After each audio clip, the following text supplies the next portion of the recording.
लगातार जिस तरीके से आप लोग देखते हैं कि पुरानी पेंशन को लेकर लोगों की मांगे बढ़ गई और लगातार वो हर बार धरना भी करते हैं, लेकिन इस बार 25 नवंबर को अगर बात करें पुरानी पेंशन को लेकर के तो उन्होंने एक बड़ी कॉल दी थी और बड़ी कॉल जो है रामलीला मैदान की दी गई थी, जो कि वहां पर इन लोगों को परमिशन नहीं मिली, जिसकी वजह से आज ये लोग जंतर मंतर पर पुरानी पेंशन को लेकर के एक बार फिर आंदोलन करते हुए नजर आए। नमस्कार, मैं काव्या बोध और आप देखना शुरू कर चुके हैं नागवंशी टीवी। इस वक्त आप देख सकते हैं कि मैं यहाँ जंतर मंतर पर हूँ और जंतर मंतर पर जैसे कि आप लोग देख सकते हैं मेरे पीछे यहाँ पर पुरानी पेंशन को लेकर तमाम लोग आज दूर दूर से चल करके यहाँ लोग आए हैं और यहाँ पर इनकी मुख्य मांगे भी हैं और इनसे ये कई सारी बातें भी करेंगे पुरानी पेंशन को लेकर के और ये लोग यहाँ पर क्यों आए, ये सारी चीजें इनसे भी जानने की कोशिश करते हैं, क्योंकि लगातार पुरानी पेंशन को लेकर के हर बार यहाँ पर आंदोलन होता है, लेकिन सरकार की तरफ से अभी तक इनके लिए कोई भी सॉल्यूशन नहीं निकला। तो चले चलते हैं, लोगों से बातचीत करने की कोशिश करते हैं। सर, कहाँ से आए हैं? उत्तर प्रदेश श्रावस्ती से। आज क्यों आए हैं आप लोग जंतर मंतर? ये हम लोग पुरानी पेंशन बहाली के लिए आए हैं। एक बार इससे पहले भी 1 अक्टूबर 2003 को हम लोगों ने रामलीला मैदान में धरना किया था। उसके बाद में एनपीएस को यूपीएस में बदल दिया गया, लेकिन वो और भी खतरनाक और भयावह है। हम लोग हूबहू पुरानी पेंशन चाहते हैं कि हमारे यहाँ पुरानी पेंशन हूबहू बहाल की जाए। लेकिन लगातार ये देखा जाता है जैसे आप लोग जंतर मंतर पर लगातार बार बार प्रदर्शन करते हैं पुरानी पेंशन को लेके, लेकिन सरकार अभी तक मतलब आपकी मांगे नहीं मान रही है। मांगेगी। अभी एनपीएस के बाद यूपीएस सरकार ने किया है। 1 अक्टूबर 2003 को जब हम लोगों ने रामलीला मैदान में धरना प्रदर्शन किया था, उसके बाद उसने एनपीएस को यूपीएस में कर दिया है हम लोगों को मतलब समझाने के लिए, लेकिन हम लोगों को वो मान्य नहीं है। अब हम लोग लगातार धरना करते रहेंगे जब तक सरकार पुरानी पेंशन बहाल नहीं कर देती है। हम लोग धरना करते रहेंगे सरकार और सरकार को लेकर के पुरानी पेंशन को लेकर के यहाँ पर बात और भी सर उनसे भी बातचीत कर ले। कहाँ से आए सर? मैं उत्तराखंड से चंपावत, जिलाध्यक्ष चंपावत जी। आज आप लोग यहाँ जंतर मंतर पे आए हैं, उत्तराखंड से चल करके आए हैं, कोई यूपी से आया है, तो आने का जो यहाँ पर मकसद है क्या है? एक ही मकसद है कि सभी कर्मचारियों की पुरानी पेंशन बहाल हो, जिससे कि सारा कर्मचारी जो देश सेवा करता है जिंदगी भर, उसको जो है तो सुरक्षित भविष्य मिल सके और वो निश्चिंत होकर के अपने देश की सेवा कर सके। चाहे देश के अर्धसैनिक बल हों, चाहे हमारे रेलवे के साथी हों या हमारे अग्निवीर साथी हों, सबको जो है तो परमानेंट नौकरी मिलनी चाहिए और सबको जो है तो पुरानी पेंशन का लाभ मिलना चाहिए। जिस प्रकार से हमारा एक दिन का सांसद या विधायक पुरानी पेंशन का हकदार हो सकता है, उसी प्रकार से देश की सेवा करने वाला प्रत्येक कर्मचारी पुरानी पेंशन का हकदार होना चाहिए।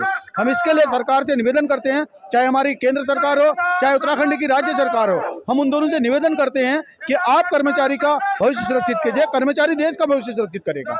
लेकिन आप लोग तो लगातार मांगे करते हैं, जंतर मंतर पर आकर के धरना करते हैं हर बार, और काफी टाइम तक तो यहाँ लोग बैठे भी थे ओल्ड पेंशन को लेकर के, लेकिन उसके बावजूद भी सरकार ने आप लोगों की मांगे नहीं मानी। जी, क्योंकि सरकार जो है तो बाजार आधारित पेंशन जो सरकार के द्वारा उद्योगपतियों को सहारा दिया जा रहा है, क्योंकि एनपीएस में और यूपीएस में जो भी कर्मचारी और सरकार का अंशदान दिया जा रहा है, उससे बड़े बड़े उद्योगपतियों को सरकार के द्वारा जो चहेते उद्योगपति हैं उनको जो है तो वो पैसा जो है तो सरकार के द्वारा आवंटित किया गया है, जिसके डर से सरकार जो है तो कर्मचारियों को तो एक छलावा दे रही है कि हम चाहे 14% दे रहे हैं, 18% दे रहे हैं। वास्तव में कर्मचारी को सरकार कुछ नहीं दे रही है। कर्मचारी के पेंशन में, कर्मचारी के अंशदान में ही सरकार जो है तो बाजार में खेल रही है और उससे केवल उद्योगपति लाभ कमा रहे हैं और कर्मचारी को निराशा ही हाथ लग रही है। लेकिन पुरानी पेंशन तो कहीं ना कहीं अगर देखा जाए 2004 से पहले के जो लोग पुराने थे उनको तो पेंशन मिल रही है ना, 2004 के बाद वालों को नहीं मिल रही है।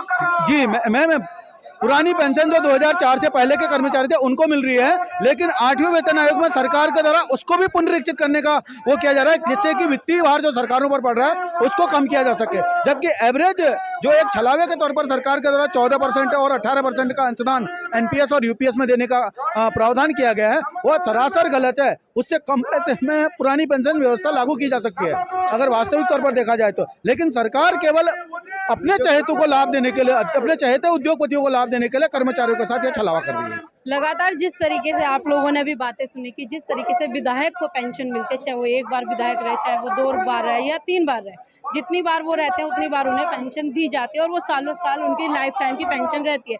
लेकिन यहाँ पर जो पुरानी पेंशन को लेकर के इनकी मांग है कि 2004 से पहले के जो लोग थे उनको तो पेंशनें दी जा रही है, लेकिन 2004 के बाद के जो लोग हैं उनको पेंशनें नहीं दी जा रही, जिसके लिए ये लोग यहाँ पर प्रदर्शन कर रहे हैं। चलते हैं आगे, और भी लोग हैं उनसे भी बातचीत करने की कोशिश करते हैं, क्योंकि नए लोग और नई बातें, बहुत सारी चीज़ें पता भी लगेंगी इन लोगों से तो जैसे मैंने आप लोगों को दिखाया कि अभी हम लोग कुछ लोगों से और बातचीत करेंगे, और यहाँ पर मैं आप लोगों को बैनर दिखा दूं कि खुद तो पेंशन लेते हो और हमको टेंशन देते हो। बड़ी बात यह है कि जो जिस तरीके से पहले व्यक्ति ने जो बताया था कि विधायक को हर बार बनने पर जितनी बार पेंशन मिलती है, यहाँ पर इन लोगों को उतनी टेंशन मिलती है। तो जानने की कोशिश करते, कहाँ से आए हैं? हम उत्तराखंड से आए हैं, उत्तराखंड गदरपुर से आए हैं। क्यों आए आज जंतर मंतर? जी, पुरानी पेंशन की एकमात्र हमारी मांग है। हमें नई पेंशन या यूपीएस या एनपीएस नहीं चाहिए, हमें पुरानी वाली ही पुरानी पेंशन चाहिए। जो विधायक और नेता बनते हैं, मंत्री बनते हैं, प्रधानमंत्री बनते हैं, अगर वो 24 घंटे के लिए भी अगर अपने पद पे आते हैं तो उनको आजीवन मिल जाती है पुरानी पेंशन है। और हम लोग 60 साल की उम्र तक सेवा करते हैं और फिर भी हमें ये झुंझुना पकड़ा रहे हैं, हमें टेंशन दे रहे हैं, खुद पेंशन ले रहे हैं। उसी की मांग करने, पुरानी पेंशन की मांग करने हम यहाँ आए हैं। हाँ, उत्तराखंड का जो बैनर है, जो ये लोग उत्तराखंड से आए, इन्होंने लिख रखा है खुद तो पेंशन लेते हैं, खुद टेंशन देते हैं। जानते हैं ये जो आइडिया कहाँ से आया? ये आपने जो लिखा है खुद तो पेंशन लेते हैं और हमको टेंशन देते हैं, ये कहाँ से आप लोगों ने सोचा? एक्चुअली मैम इसमें क्या है कि आपको पता ही होगा कि जो हमारे देश में जो डेमोक्रेसी चलती है, डेमोक्रेसी जो हमारे लिए बनाई, हमारे देश में जो जब देश आज़ाद हुआ तो हमने जो है लोकतंत्र को चुना, और लोकतंत्र जो है एक कल्याणकारी राज्य की स्थापना चाहता है। और जब कल्याणकारी राज्य की स्थापना होती है तो उसके कर्मचारी जो हैं उसी का एक पहलू है, कहीं ना कहीं उससे जुड़े हुए लोग हैं। जब हमारे नेता जो हैं, सांसद, विधायक, सारे लोग पेंशन ले रहे हैं, एक बार भी चयनित होते हैं तो उनको पेंशन मिल जाती है। लेकिन होता क्या है कि जो कर्मचारी है उसको कोई दूसरा काम करने की तो आज़ादी है नहीं, ना वो अपना कोई बिजनेस चला सकता है, उसके लिए भी सरकार परमिशन नहीं देती है। तो हम 60 साल के बाद हम बुजुर्ग जब हो जाएंगे तो हम कहाँ जाएंगे? हम तो भिखारियों की जैसी हमारी हालत हो जाएगी, हमारे पास कुछ बचेगा नहीं। लेकिन लगातार देखा जाए कि हर बार आप लोग जंतर मंतर पे आकर के प्रदर्शन करते हैं, हमेशा पुरानी पेंशन को लेकर के, लेकिन सरकार अभी तक आपकी मांगे नहीं मान रही है, इस पर क्या कहेंगे? सरकार जो है ये कह रही है कि वो बजट का रोना रो रही है, लेकिन मैं आपको बताऊंगा कि जब पहला आयोग लगा था, वेतन आयोग लगा था, तो उस टाइम 18 लाख कर्मचारी भारत देश में आज़ादी के समय थे। और जब हमारा देश नया नया आज़ाद हुआ था उस टाइम भी हमारे देश के नेताओं ने भारत के कर्मचारियों के लिए पेंशन की व्यवस्था करी थी। आज जब तीसरी अर्थव्यवस्था दुनिया के सामने हमारा देश खड़ा हो गया है तो ये बजट का जो बहाना रो रहे हैं, खाली झूठा बहाना रो रहे हैं। यानी कि कहें कि जो बजट का बार बार ये मुद्दा उठाते हैं, झूठा बहाना है, झूठा बहाना है इनका। जब हमारे देश तीसरी अर्थव्यवस्था बन चुका है, आज इनको जीएसटी से लाखों करोड़ों रुपए कमा रहे हैं ये लोग, हम पे टैक्स लगा रहे हैं, तो क्या एक छोटी सी पेंशन की मांग पूरी नहीं हो सकती है? और जो हमारा जो पैसा है 10% काट रहे हैं, वो शेयर मार्केट में लगा दे रहे हैं, और शेयर मार्केट किसी दिन डूब जाएगा तो हमारा क्या हाल होगा बताइए? हमारे तो जीवन भर की कमाई डूब जाएगी। जिस दिन हम रिटायरमेंट होगा, मान लिया जाए उस दिन युद्ध की स्थिति हो, तो हमारा पैसा तो घुस जाएगा, है ना? तो हमको जो है, हमारे पैसे को जो है, हमें ओपीएस हर हालत में चाहिए, हमें एक अपना सुरक्षा बुढ़ापा चाहिए। और एक कल्याणकारी राज्य की स्थापना के लिए राज्य की सरकार का, देश की सरकार का कर्तव्य बनता है कि वो अपने नागरिकों की, अपने जो है नागरिकों के हितों की रक्षा करे। यही कहना चाहते हैं हम। हमारे साथ और भी लोग, उनसे भी जान लेते हैं। जी सर, बताएं। देखिए, आज जो जन सैलाब आप यहाँ पर देख रहे हैं, ये सब के सब पूरे देश के कर्मचारी यहाँ पर एकत्रित हुए हैं और उनकी एक ही मांग है कि हम सबको पुरानी पेंशन चाहिए। जिस देश की इकनॉमी तीसरी विश्व की सबसे बड़ी इकनॉमी बनने जा रही हो, उस देश की सरकार यदि कर्मचारी जो 40 साल इस सरकार के पीछे लगाता है, लोगों की सेवा में लगाता है, उसको यदि पेंशन नहीं दे सकती, उसका भविष्य सुरक्षित नहीं कर सकती, तो हमको ये अधिकार कहने का नहीं है। और हमें शक होता है इस बात पर कि ये देश दुनिया की तीसरी बड़ी इकनॉमी बनने जा रहा है। अगर वास्तव में तीसरी बड़ी इकनॉमी है तो देश के कर्मचारियों को पेंशन मिलनी चाहिए। पेंशन हमारा हक है, हम किसी से भीख नहीं मांग रहे। अच्छा, एक सवाल है, चलते चलते आपसे ले लेते हैं कि लगातार जो आप लोग धरना प्रदर्शन करते हैं, कई महीनों से, कई सालों तक यहाँ पर लोग बैठे रहे हैं, हम लोगों ने यहाँ पर कवर भी किया, जैसे मैं आप लोगों को बता दूं, लेकिन उसके बाद भी सरकार ने आपकी मांगे नहीं मानी है। आज 25 नवंबर है, 2025 है, और आप लोग फिर एक बार ये आंदोलन यहाँ पर कर रहे हैं जंतर मंतर पर, क्योंकि आपको जो रामलीला मैदान की परमिशन कैंसिल कर दी, यहाँ पर आपको परमिशन दी गई, और उसके बाद आप लोग तमाम जगहों से यहाँ लोग आए। तो क्या लगता है आपको कि हम आपकी जो मांगे फिर से मानी जाएंगी या नहीं? देखिए, हम बहुत आशान्वित हैं। हम मोदी जी से निवेदन भी करना चाहते हैं कि देश का कर्मचारी बहुत ही विश्वास भरी निगाहों से आपकी तरफ देख रहा है, और हम ये बात जानते हैं कि अनवरत रूप से चलने वाला आंदोलन है।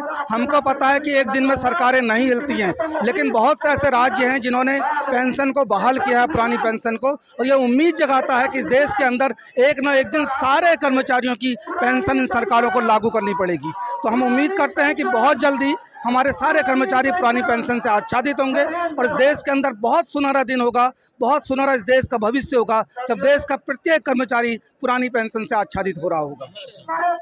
उधम सिंह नगर उत्तराखंड से हम NMOPS की टीम यहाँ जंतर मंतर पे पहुंची है। मैं नागवंशी टीवी को धन्यवाद देना चाहूंगा। आप जैसे चैनलों की वजह से हमारा आंदोलन जो है आज सोशल मीडिया पे छाया हुआ है। एक भी राष्ट्रीय चैनल हमारी न्यूज को जो है वो प्रमुखता से नहीं दिखा रहा है, वो दिखाते भी हैं तो एक छोटी सी झलक के रूप में। आज सरकार का इतना दबाव है इन चैनलों पर कि हमारी न्यूज को मतलब मेन न्यूज के रूप में दिखाया नहीं जा रहा है। छोटी सी झलक आती है और चली जाती है। आज सरकार का इतना प्रेशर है, जो सरकार चाहती है वो चैनलों पे चल रहा है।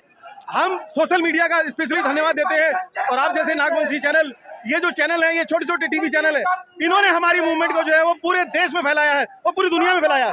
हम तहे दिल से आपका शुक्रिया अदा करते हैं। पुरानी पेंशन को लेकर के जिस तरीके से इन लोगों ने बताया कि सरकार को इतनी मांगे माननी पड़ेगी और उसके बाद जिस तरीके से अगर सरकार नहीं मानती तो लगातार फिर इस तरीके से ये आंदोलन भी करेंगे। लेकिन चलते हैं आगे और भी लोगों से जानने की कोशिश करेंगे। खैर हमारी वीडियो को अगर आप हमारे चैनल पर नए हैं तो चैनल को सब्सक्राइब करें, वीडियो को ज़्यादा से ज़्यादा शेयर करें, जो कि इन लोगों की जो बातें हैं तमाम लोगों तक पहुँच सकें और इन लोगों की मांगे पूरी हो सके।